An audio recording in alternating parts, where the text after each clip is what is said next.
بسم اللہ الرحمن الرحیم۔ آج کا پرچہ 1430 ہجری، شرح عقائد۔ سوال نمبر 1، قال اہل الحق حقائق الاشیاء ثابتۃ والعلم بها متحقق۔ ترجمہ نہیں مانگا گیا ہے۔ حقیقت و ماہیت میں اتحاد ہے یا فرق؟ پھر حقیقت کی تعریف ما به الشیء ہوا سے کی جاتی ہے۔ دیکھیے، پہلے حقیقت اور ماہیت کی تعریف سن لیجئے۔ حقیقت و ماہیت یہ وہ چیز کہلاتی ہے جس کی وجہ سے کوئی چیز وجود میں آئے، کوئی چیز بنے۔ مثلا حیوان اور ناطق، اس سے انسان بنتا ہے، لہٰذا حیوان ناطق انسان کی ماہیت ہے۔ اسی طرح ایک اور مثال لے لیجئے، چائے، یہ دودھ، شکر اور پتی سے بنتی ہے، ان تمام کے مجموعے سے وجود میں آتی ہے، تو لہٰذا یہ چیزیں چائے کی حقیقت و ماہیت ہیں۔ اب حقیقت اور ماہیت میں اتحاد ہے یا کچھ فرق ہے؟ حقیقت اور ماہیت دونوں کو ایک ہی کہیں گے یا الگ الگ کہیں گے؟ دیکھیے، اگر ما بھی الشیء ہوا میں موجود فی الخارج کا اعتبار ہو تو حقیقت ہے۔ مثلا انسان کی حقیقت حیوان ناطق ہے اور وہ خارج میں پایا بھی جاتا ہے، اور خارج میں تشخص کے اعتبار سے ماہیت ہے، یعنی خارج میں جو بغیر تشخص کے اعتبار سے خالی انسان پایا جا رہا ہے تو وہ تو حقیقت ہے، اور جو تشخص کے اعتبار سے خارج میں پایا جاتا ہے وہ ماہیت ہے۔ اس کی مثال اس طرح بنے گی، جیسے زید ہے، یہ اپنے رنگ اور بناوٹ کی وجہ سے، یعنی اپنے رنگ اور اپنے بدن کی بناوٹ کے اعتبار سے دیگر لوگوں سے ممتاز ہے، الگ ہے، کیونکہ ہر انسان کے اندر کچھ نہ کچھ تشخصات ہوتے ہیں جن کی وجہ سے وہ دوسروں سے ممتاز ہوتا ہے۔ یہ تشخص ماہیت میں ایک زائد چیز ہوتی ہے، اور ان تشخص اور تحقق حقیقت سے قطع نظر کرتے ہوئے یہی ماہیت کہلاتی ہے۔ تو خلاصہ یہ ہے کہ اگر ما ہوا بھی، یہ تعریف ما بھی الشیء ہوا میں موجود فی الخارج کا اعتبار ہے، یعنی خارج میں وہ چیز پائی جاتی ہے، صرف پایا جانا، کوئی بھی انسان، حیوان ناطق، یہ اس کی حقیقت ہے اور یہ پایا جاتا ہے تو یہ حقیقت کہلائے گا، اور اگر خارج میں تشخص کے اعتبار سے پایا جا رہا ہے تو یہی ماہیت کہلائے گا۔ آگے کہہ رہے ہیں کہ آپ پہلے یہ حقائق الاشیاء ثابتۃ، یہ حکم بظاہر لغو ہے، یعنی پہلے اس کے لغو ہونے کو ظاہر کریں، پھر اس کے بامعنی ہونے کو واضح کریں۔ دیکھیے، جو اعتراض جو وارد ہوا ہے یہ مصنف کی قول حقائق الاشیاء ثابتۃ پر ہے۔ وہ اس طور پر ہے کہ حقائق الاشیاء موضوع ہے، ثابتۃ معمول ہے، منطقی اعتبار سے۔ کہہ رہے ہیں کہ مذکورہ جملے کے اندر جو ثابتۃ ہے، اس کا حمل حقائق الاشیاء پر درست نہیں، کیونکہ موضوع اور معمول کے درمیان حمل کے لیے من وجہ اتحاد اور من وجہ تغیر ہوتا ہے، جبکہ یہاں ایسا نہیں ہے۔ وہ کس لیے؟ کیونکہ حقائق یہ ہے حقیقت کی جمع، اس کے معنی جو آتے ہیں حقیقت کے متحقق ہونے کے آتے ہیں، اور تحقق اور ثبوت یہ دونوں مترادف ہیں، تو لہٰذا حقائق ثابتات کے معنی میں ہو گیا، تو حقائق کو کیا کہیں گے؟ الثابتات، اس کی جگہ اسے رکھ لیں گے۔ آگے اسی طرح اشیاء، یہ وجود کے معنی میں ہے، موجود کے معنی میں، اور یہ وجود اور ثبوت دونوں مترادف لفظ ہیں، تو لہٰذا اس اعتبار سے تو اشیاء بھی ثابتات کے معنی میں ہو گیا۔ اب مصنف کا قول کیا رہے گا؟ حقائق الاشیاء کی جگہ الثابتات ثابتۃ، یہ اس کے مرتبے میں ہو گیا، تو لہٰذا شے کا اپنی ذات پر حمل نہیں ہوتا ہے، اس لیے مصنف کا یہ کلام لغو اور غیر مفید ہوگا۔ یہ تو لغو ہونا ظاہر ہے۔ اس کا جواب کیا ہے؟ مذکورہ اعتراض کا جواب یہ ہے کہ یہاں موضوع حقائق الاشیاء، یہ تو موضوع ہے، اور محمول ثابتۃ میں من وجہ مغایرت ہے۔ کیوں؟ کیونکہ جانب موضوع میں اعتقاد مراد ہے، یعنی حقائق الاشیاء کے اندر اعتقاد مراد ہے، اور جانب محمول یعنی ثابتۃ میں نفس الامر مراد ہے۔ اب اس طرح عبارت ہو جائے گی، الامور الثابتۃ فی اعتقادنا ثابتۃ فی نفس الامر، تو لہٰذا اب حمل کرنا صحیح ہو جائے گا، کیونکہ حمل کے لیے من وجہ تغیر بھی کافی ہوتا ہے۔ آگے کہہ رہے ہیں وہ کون سا فرقہ ہے جو حقائق کی اشیاء کے ثبوت کا انکار کرتا ہے؟ دیکھیے وہ دو فرقے ہیں، ایک ہے عنادیہ، یہ حقائق اشیاء کا انکار کرتے ہیں اور یہ کہتے ہیں کہ جتنی چیزیں ہم دیکھتے ہیں اور محسوس کرتے ہیں وہ محض اوہام اور خیالات ہیں، وہم ہے، کچھ نہیں۔ لادریہ، یہ لوگ اشیاء کے ثبوت اور عدم ثبوت کے علم کا انکار کرتے ہیں، یعنی دونوں میں شک کا اظہار کرتے ہیں۔ آگے کہہ رہے ہیں کہ اصل مسائل کے بیان کرنے سے پہلے اس امر کو بیان کرنے کی کیا وجہ، یعنی حقائق الاشیاء کو ذکر کرنے کی وجہ کیا ہے پہلے؟ مقصد یہ ہے کہ جبکہ علم کلام کی بنیاد یہ صانع کے وجود، اسی طرح اس کی توحید اور اس کی صفات اور اس کے افعال پر مخلوقات کے وجود سے استدلال کرنے، اسی طرح ان مسائل سے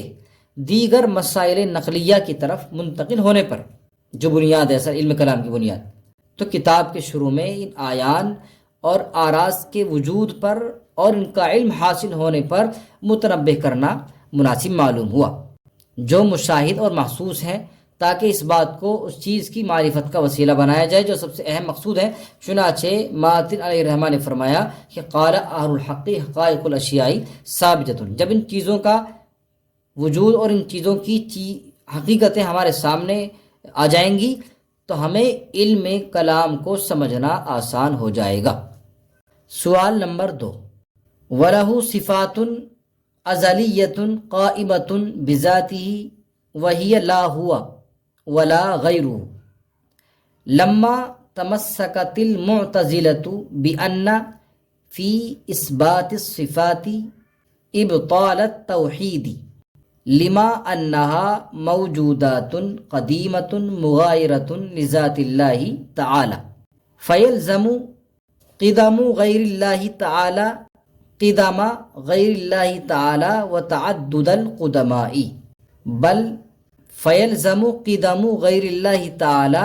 وتعدد القدماء بل تعدد الواجب لذاتہ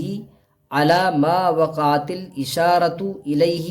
فی کلام المتقدمین والتصریح به فی کلام المتأخرین من ان واجب الوجود بالذات هو اللہ تعالی وصفاته وقد کفرت النصارى باثبات ثلاثة من القدماء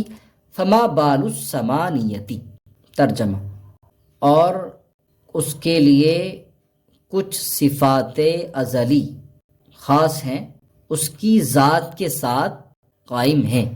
اور وہ نہ تو عین ذات ہیں اور نہ غیر ذات ہیں۔ لما، اور جب معتزلہ نے یہ دلیل پیش کی کہ صفات کے ثابت کرنے میں توحید کا ابطال ہے، کیونکہ وہ ایسی موجودات ہوں گی جو قدیم ہوں گی، اللہ کی ذات کے مغایر ہوں گی، لہٰذا فیلزم، لہٰذا غیر اللہ کا قدیم ہونا لازم آئے گا، اور تعدد قدما بلکہ تعدد واجب لذات ہی بھی لازم آئے گا، علی ما وقعت الاشارۃ الیہ، جیسا کہ اس کی طرف اشارہ ہے متقدمین کے کلام میں، والتصریح، اور اس کی صراحت ہے متاخرین کے کلام میں، یعنی کہ واجب الوجود بالذات اللہ تعالی ہے، هو اللہ، اور اس کی صفات ہے، اور نصارہ صرف 3 قدمہ ثابت کرنے کی وجہ سے کافر قرار دیے گئے، تو 8 یا اس سے زیادہ کا کیا حال ہوگا؟ فما بال الثمانیۃ، تو وہ 3 کی وجہ سے ہی کافر قرار دیے گئے ہیں، تو 8 ثابت کرنے والوں کا کیا حال ہوگا؟ مطلب دیکھیے، اہل السنہ والجماعت کے نزدیک اللہ تعالیٰ کے لیے ایسی صفات ثابت ہیں جو زائد علی الذات ہے، اور اللہ تعالیٰ کی ذات کے ساتھ قائم ہیں اور قدیم و ازلی ہیں، ہمیشہ سے ہیں۔ ذات واجب کا عین نہیں، نہ عین ذات تو نہیں ہے نہ غیر ذات ہے۔ اور معتزلہ کا کہنا یہ ہے کہ اللہ تعالیٰ کے لیے ایسی صفت ثابت نہیں ہے جو زائد علی الذات ہو اور ازلی اور قدیم، یعنی ذات پر تو زیادہ ہو اور ازلی قدیم ہو، بلکہ اس کی صفات ذات باری کا عین ہیں، اس کی صفات جو ہیں وہ ذات باری کا عین ہیں، اور ایسی صفات کی نفی پر معتزلہ اس طرح استدلال کرتے ہیں، معتزلہ صفات کی نفی پر یہ دلیل پیش کرتے ہیں کہ اگر باری تعالیٰ کے لیے ایسی صفات مانو گے جو ذات باری کا عین نہ ہو بلکہ اس کی ذات کے مغایر ہو اور قدیم ہو، تو اس سے غیر اللہ کا قدیم ہونا لازم آئے گا، جس کو انہوں نے یہ بات یہاں کہی لما انہا موجودات قدیمۃ مغائرۃ لذات اللہ، کہ اگر وہ ایسی موجود ہیں جو قدیم اور اللہ تعالیٰ کی ذات کے مغایر ہیں، تو پھر اللہ تعالیٰ کا غیر یعنی غیر اللہ کا قدیم ہونا لازم آئے گا۔ اور کہہ رہے ہیں صرف اللہ کا قدیم ہونا نہیں بلکہ صفات بھی جو متعدد ہیں، تو لہٰذا تعدد قدمہ بھی لازم آئے گا، بلکہ تعدد صفات بھی یعنی وجوہ بھی لازم آئے گا، جیسا کہ متقدمین کے کلام میں اشارہ کیا گیا، متاخرین کلام میں اس کی بھی تصریح موجود ہے۔ قدیم اور واجب بالذات میں فرق بتائیں۔ دیکھیے ماتن نے اپنے قول، فرق سے پہلے یہ سن لیجئے معتزلہ کے استدلال کا کچھ جواب ہے۔ ماتن نے جو اپنے قول وہی اللہ ہوا ولا غیرہ سے معتزلہ کے استدلال کے جواب کی طرف اشارہ کیا ہے، ایسے ہی بیان کر دیتے ہیں جواب کا حاصل یہ ہے کہ نصارہ جن 3 قدماء کے قائل ہیں ان میں تغیر کیا ہے، اگرچہ انہوں نے تصریح نہیں کی لیکن ان کے کلام سے ان میں تغیر لازم آتا ہے، کیونکہ انہوں نے ایسی بات کہی ہے جن سے ان تینوں کے درمیان مغایرت لازم آتی ہے، اور وہ بات یہ ہے کہ انہوں نے یہ کہا ہے کہ اقنوم علم اللہ تعالیٰ کی ذات سے، اقنوم ثلاثہ جو مانتے ہیں 3 خدا، حضرت عیسیٰ علیہ السلام کے جسم میں منتقل ہو گیا، اقنوم علم اللہ تعالیٰ کی ذات سے حضرت عیسیٰ علیہ السلام کے جسم میں منتقل ہو گیا، اور انتقال کے لیے ایک منقول عن اور ایک منقول الیہ ہوتا ہے، اور ان دونوں میں تغیر ہوتا ہے، لہذا معلوم ہوا کہ اقنوم علی غیر ذات ہے، اور غیر اللہ کا قدیم ماننا منافی توحید ہے، اسے ان کی تکفیر کی گئی، یہ ہے ان کا تکفیر اور کفر پر قرار دیا جانا۔ واجب اور قدیم کے درمیان فرق، قدیم تو کہتے ہیں القائم بنفسہ الذی لا اول لوجودہ، یعنی جس کا کوئی پہلے سے وجود تو نہ ہو لیکن اپنی ذات کے ساتھ وہ قائم ہو، اور واجب یہ خارج میں اپنی وجود کی ذات کا تقاضا کرتا ہے، اور واجب الوجود سے مراد اللہ تعالیٰ کا وجود ہے، تو لہٰذا اس پر عدم ہونا ہمیشہ کے لیے یہ محال لازم آئے گا۔ سوال نمبر 3، والبعث حق وانکرہ الفلاسفۃ بناء علی امتناع اعادۃ المعدوم بعینہ وهو مع انه لا دلیل لهم علیہ یعتد به غیر مضر بالمقصود لان مرادنا ان اللہ تعالی یجمع الاجزاء الاصلیۃ۔ عبارت کے اندر بعث کا مفہوم معلوم کر رہے ہیں کہ اس کو واضح کریں۔ دیکھیے بعث کا مفہوم یہ ہے کہ اللہ تعالیٰ اپنی قدرت سے مردوں کے اجزاء اصلیہ کو جمع کر کے ان میں روح ڈالے گا، پھر حساب و کتاب کے لیے میدان حشر میں انہیں لائے گا، یہ ہے بعث کا مفہوم۔ فلاسفہ اعادہ معدوم بعینہ کو محال کہتے ہیں۔ مسئلہ یہ ہے کہ مرنے کے بعد دوبارہ انسان حساب و کتاب اور جزا اور سزا کے لیے زندہ ہوں گے یا نہیں۔ اہل حق جو ہیں وہ بعث کو برحق مانتے ہیں، مگر فلاسفہ اپنی کوتاہ نظر کی وجہ سے بعث اور معاد جسمانی کا انکار کرتے ہیں، کیونکہ معاد جسمانی میں معدوم کا اعادہ لازم آتا ہے، اسی کو کہہ رہے ہیں علی امتناع اعادۃ المعدوم بعینہ، یعنی بعینہ ہی معدوم کا اعادہ، یہ محال ہے۔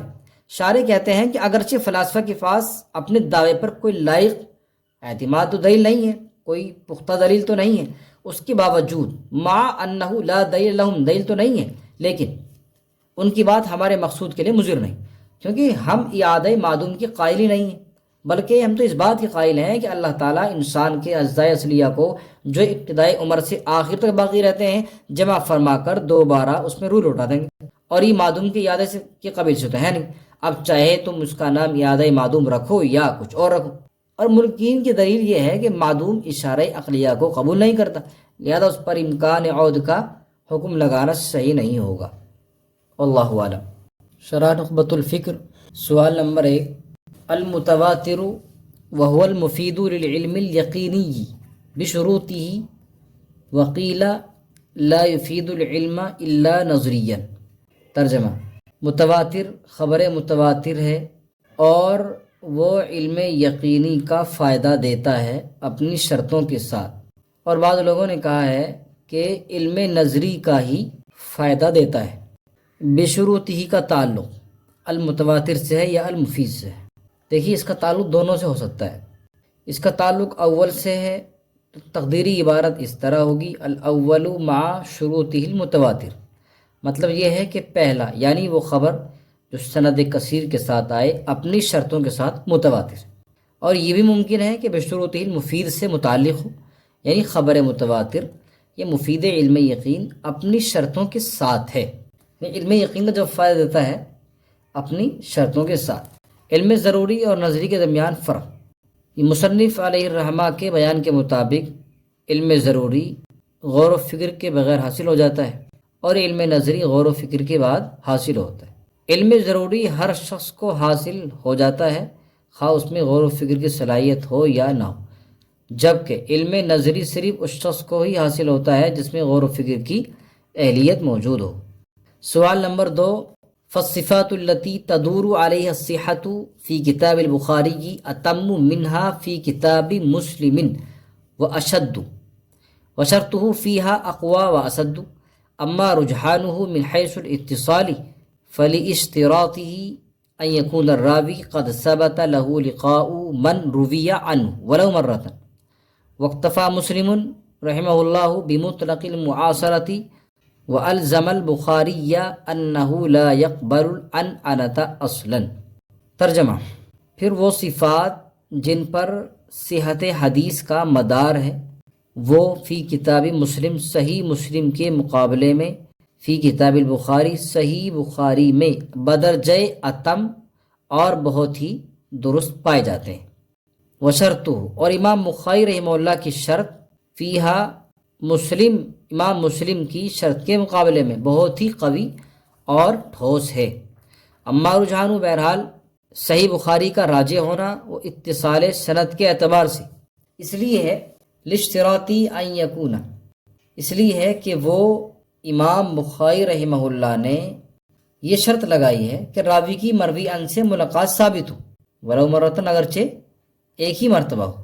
اور امام مسلم رحمہ اللہ نے صرف معاصرت کو کافی قرار دیا ہے، اور انہوں نے امام بخاری پر یہ الزام عائد کیا ہے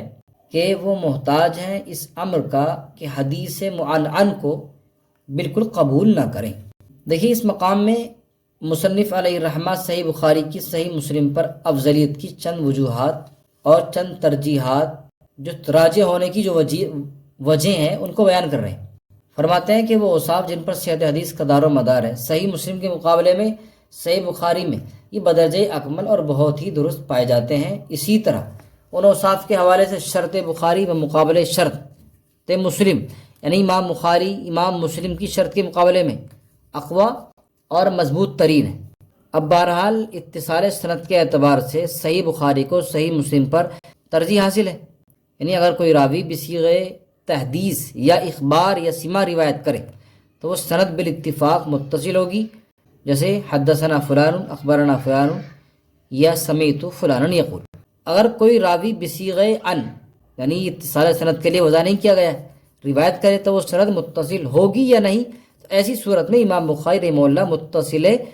متصل تسلیم کرنے کے لیے یہ شرط لگائی ہے، سند کو متصل کرنے کے لیے اگر اس کو ہم اتصال سند کو تسلیم کریں گے تو اس کی شرط یہ ہے کہ راوی کی مروی ان سے ملاقات ثابت ہو، اگرچہ ایک مرتبہ کیوں نہ ہو، نہیں اگر ایک مرتبہ بھی ملاقات ثابت ہو جائے تو شرط متصل ہوگی، جبکہ امام مسلم علیہ الرحمہ کا مسلک یہ ہے کہ وہ شرط متصل ہوگی اگر راوی مروی ان کا زمانہ ایک ہو، خواہ ایک مرتبہ ہی بھی ملاقات ثابت نہ ہو، یعنی وہ معاصرت کو کافی قرار دیتے ہیں۔ حدیث معنعن یہ باب فعل اللہ کا مصدر ہے، اس کے لغوی معنی ہے روایت کو ان فلان سے بیان کرنا، اور محدثین کی اصطلاح میں حدیث معنعن اس حدیث کو کہتے ہیں جس کو راوی بصیغہ ان، جیسے بصیغہ ان کے صیغے کے ساتھ روایت کرے، جیسے ان فلان یا قال فلان وغیرہ۔ دیکھیے امام مسلم علیہ الرحمہ کا الزام امام بخاری رحمہ اللہ تعالیٰ پر مکمل بالتفصیل 1435 ہجری کے سوال نمبر 2 کے اندر بیان کر دیا گیا ہے، وہاں اور تھوڑی وضاحت بیان کی گئی ہے۔ سوال نمبر 3، وَإِنْ كَانَتِ الْمُعَارَضَةُ بِمِثْلِهِ فَإِنْ أَمْكَنَ الْجَمْعُ فَهُوَ النَّوْعُ الْمُسَمَّى بِمُخْتَلِفِ الْحَدِيثِ وَمَثَّلَ لَهُ الصلاح بحدیث لا عدوى ولا طیرۃ مع حدیث فر من المجذوم فرارک من الاسد. ترجمہ: اور اگر وہ حدیث مقبول اسی حدیث سے معارضہ ہو تو اگر دونوں کو جمع کرنا ممکن ہے تو اس کو مختلف الحدیث سے موسوم کیا جاتا ہے. اور ابن صلاح رحمہ اللہ کی حدیث لا عدوى ولا طیرۃ کو حدیث فرا من المجذوم فرارک من الاسد کے ساتھ مختلف الحدیث کی مثال میں پیش کیا جاتا ہے. کہہ رہے ہیں مذکورہ دونوں حدیثوں میں تعارض کس طرح ہے واضح کریں. دونوں حدیثوں کے مابین تعارض اس طرح ہے کہ حدیث لا عدوى ولا طیرۃ، اس کے پہلے جملے میں لا عدوى کی جو مراد یہ ہے کہ کئی مرض متعدی نہیں ہوتا،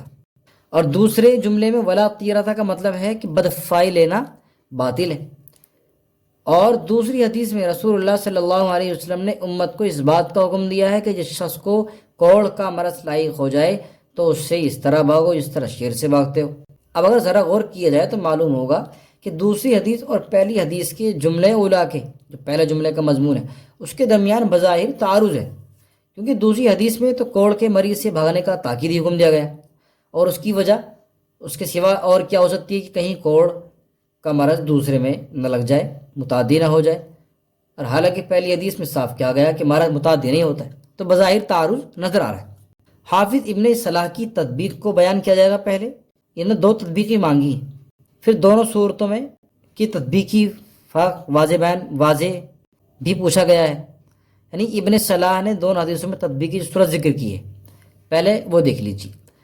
مذکورہ دونوں حدیثوں کے تعارض کو ختم کرنے کے لیے حافظ ابن صلاح علیہ الرحمہ نے یہ تطبیق ذکر کی ہے کہ پہلی حدیث جو لا عدوى ولا طیرہ، اس میں مرض کے بالذات اور بالتبع متعدی ہونے کی نفی کی گئی.